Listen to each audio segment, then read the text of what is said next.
Hi, welcome back to the cabin. It's Ian from Off Grid with Peniglen Homestead. Hi to everybody. I'm sorry. I started off with that I've not done a video for 3 weeks. As you know, I've not been so good with my mental health. I'm still not 100%, but I'm slowly getting there. Kev's looked after me, to be honest. He's helped me do the dogs and all that, and we haven't really done a lot of building work per se, really. What we have done is I've cleared all on this side over here is where I had my bunk bed, if you remember, when I lived in the old part of this. So a bit of a story, if those of you are new to the channel, if you've not been on before, I live off grid in a cabin in Scotland, and this one room used to be the entire cabin. It was just a one room cabin.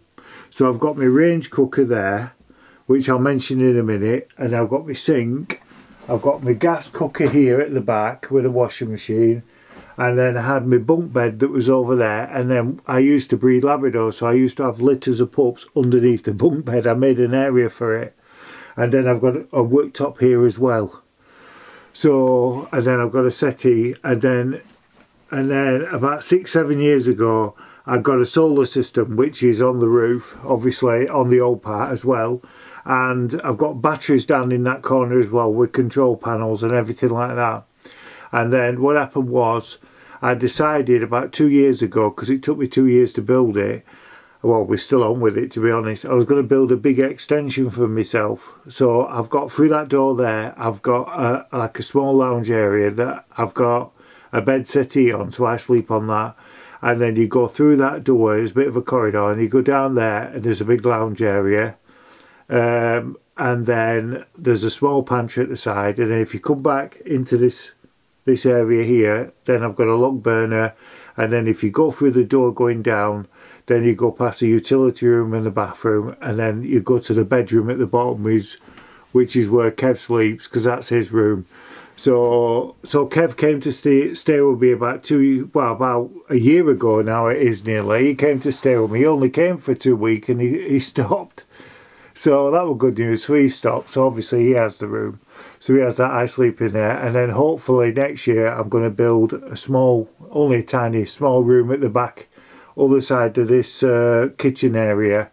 And I'm going to have that as my bedroom. So I'm going to have that. So I've got my own room then.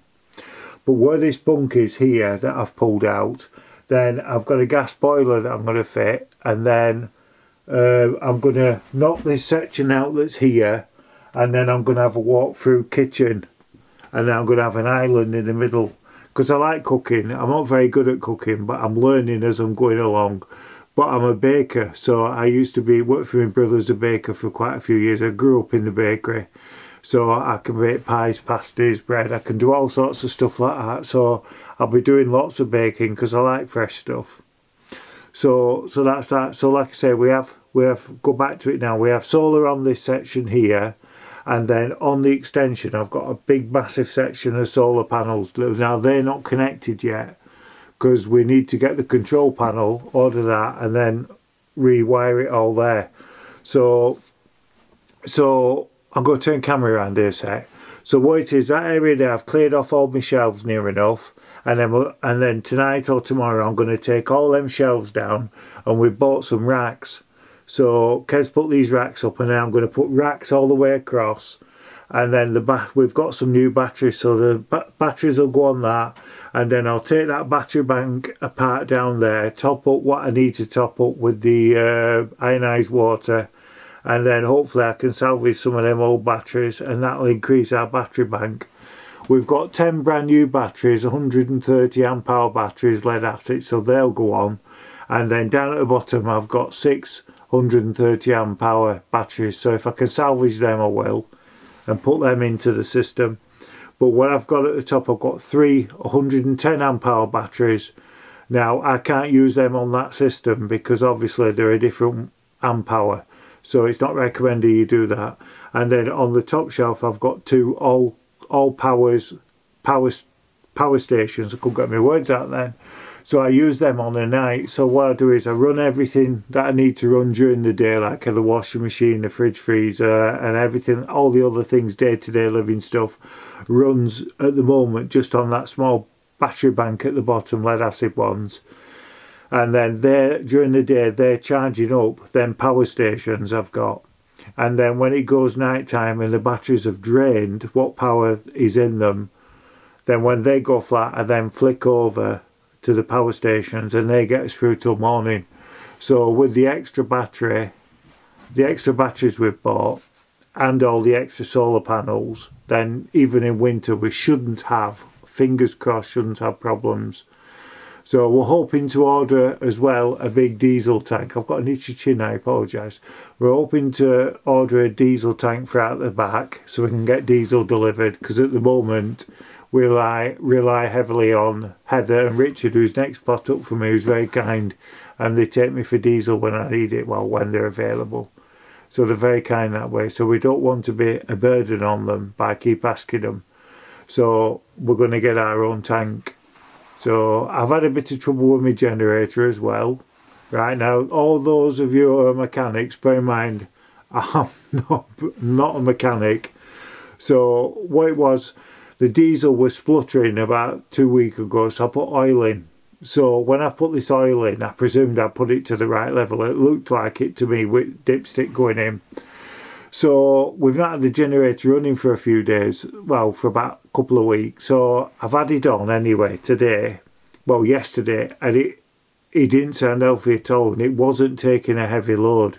So I kind of got a bit worried about it.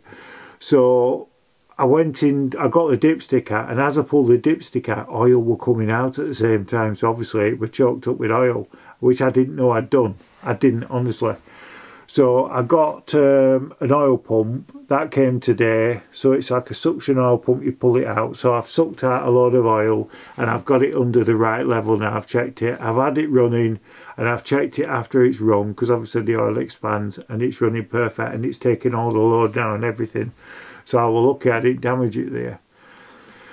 So that's about that. So like I say, I've gone really off tangent, haven't I? So like I say, we've not done that much. I'm going to show you what we're going to be doing, and I'm going to show you the side. So I'll add a photo now of where I've pulled this bunk out. So I'll add that now. Now what I'm also going to do is I'm going to move over to this area here. Let me turn this on, give me a sec, and I'll be back in a sec. So I'll take you over here now. So what we're going to do is we're going to pull these shelves out that are here. All these shelves are all going to come out all the way along. You can see where my batteries are down in that corner. Excuse all of the mess and all the cables. So they're the two all power stations I've got, like I say, and then down here on the bottom rows 130 amp hour batteries are 6, and then above there I've got 310 amp hour batteries, and then there's 2 inverters. So what we're going to do is we're going to pull all that out, including all that, and then rebuild completely all the way across. So that's what I'm going to be on with for the next couple of days, doing that. So I'll go back to the main camera. Yep, so I'm back now. Now what we've also done is we've got a winding blind on the front. I don't know if I showed that in a previous video, because what we did was we bought a big gazebo on the front here where the chairs are outside. We bought a gazebo, it was really good. We thought it was brilliant, amazing, and then when the wind come, it just blew it away and ripped it, damaged it, so it was no good. So we decided we'll try and get a winding blind. So we bought one. Kev's put it together, he's done a really good job, and when it's been sunny, I know we've not had a lot of sun, but when it has been sunny, then we've been winding the blind out, and it's been absolutely brilliant. It's been great, I've loved it. So I've not been touching the blind, that way if it breaks you can't blame me. I don't think it will do, but you never know, do you? So he gets up and does the blind most days.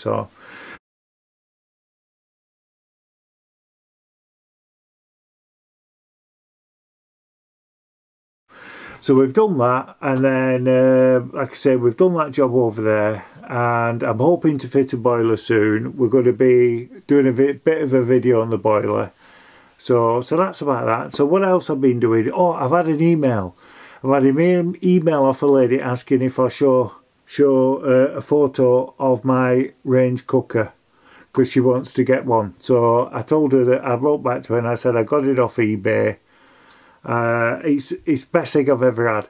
I've had other stoves in the past and I've had log burners and everything to cook on, and I've found this is the best one I've ever had. It cost us, I think it's gone up now, but it cost us about 400 quid. It's from Bulgaria. We got it off eBay, and when we got it, it got delivered here in Scotland from Bulgaria in about 3 days. It were really quick coming through. It were really, really good. The courier brought it. What I would say is if you do decide to buy it, you're going to at least need 2 of you to shift it. It weighs a ton, and I'm not kidding you, it weighs a ton. I shifted it on my own, but luckily I had a massive trolley that I could put it on. So I had to drag it across, but I couldn't have done it otherwise. It was so heavy, it was unbelievable. So, but the other thing I would say about it though, is inside obviously there's fire bricks. Well, the fire bricks that we had, original ones, they only lasted about 2 years and they started crumbling. So we just went online, ordered some new fire bricks, and then we cut them to size, and the fire bricks have been perfect. I got the fire bricks, just economy ones, off eBay. They've been brilliant, no cracks in them, and I've had them in about 6 months now.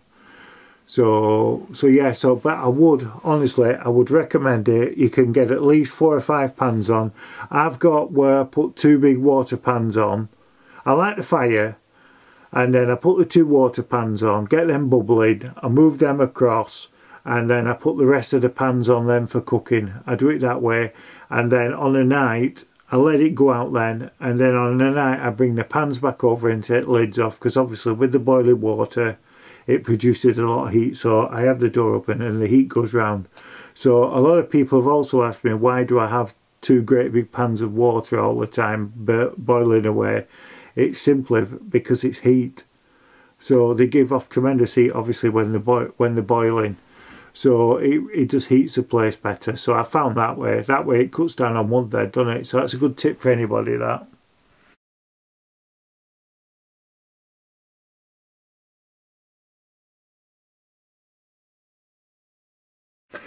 Now, I've got the date. They cancelled my operation for my foot because they couldn't get enough people in the operating room to do it safely, apparently. So they've given me a new date, which is the 14th of this month. They're going to ring me up 5 days before to confirm if I'm having the op or not. I'm having a lot of pain walking around. That's why I've been struggling to do jobs, and I've not really done much, and I've been feeling depressed with it. And I'm in a lot of pain, so I know it might look a bit gruesome. So if you don't want to see a manky foot, look the other way now, right? So I'm going to show a picture of my foot so you can see how seriously deformed my foot's become now. So I'm going to add that now. So it's a mess, like I say, it's a mess with my foot. It's in a bad way, and I'm in a lot of pain just walking around and everything. So I've got to keep resting it and putting it up and everything. So the doctor at the hospital said that when I've had the operation, I've got to be laid up with my foot above my head, apparently, for the first 10 to 14 days. And then I'll be laid up until 12 weeks, which will be full recovery to start doing stuff. This is what he's told me. And he's told me I can't come into contact with dogs or cats for the full 12 weeks, which is going to break my heart. I love my dogs and cats. I really, really do. So it's going to break my heart tremendously. Now, I just want to say to everybody, in the last video I did, a lot of people have left comments asking how I am and if I'm okay and everything. Plus I've had friends who contact me a lot, who ring me and message me, and just give me a lot of support, really, they're kind. So I just want to say thank you to Susie and Scott, and to Jackie as well, definitely with Jackie because she's good to me, and other people as well that's contacted me, Andrew and everybody else. So just thank you very much, all of you. You've been a great support. So that's about it. So I'm going to leave you in peace, and I will see you all in the next video. Hopefully it'll be next Saturday, and I will see you all soon. Take care.